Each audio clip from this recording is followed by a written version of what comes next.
Hello everyone and welcome back to our YouTube channel.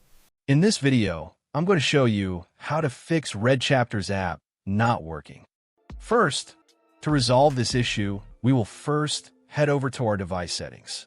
From here, scroll down and tap on General. Once you're in the General Settings tab, look for iPhone Storage option and tap on it.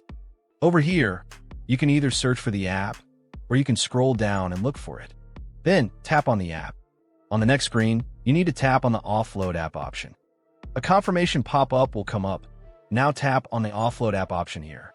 It'll take a bit for processing, and then a reinstall button will show up. Simply tap on it to reinstall the app. This should resolve the issue, but if it doesn't, then you need to check if the app is running an older version. Head over to App Store. From here, double tap on this search icon in the bottom right corner, and then search for the app. Once the app comes up in the search result, and if you see this update button right next to the app, simply tap on it to make sure you're running the latest version of the app. However, if you continue to encounter this issue, then you will need to completely reinstall the app, which usually resolves the problem.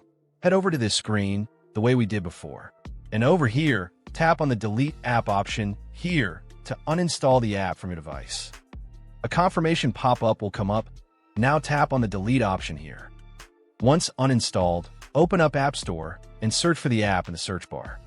After the app comes up in the search result, simply click on this cloud icon to install it back onto your device. Hopefully, this resolves the issue. If it does, consider sending a super thanks to support our channel. And also don't forget to hit the subscribe button. We'll see you in the next video.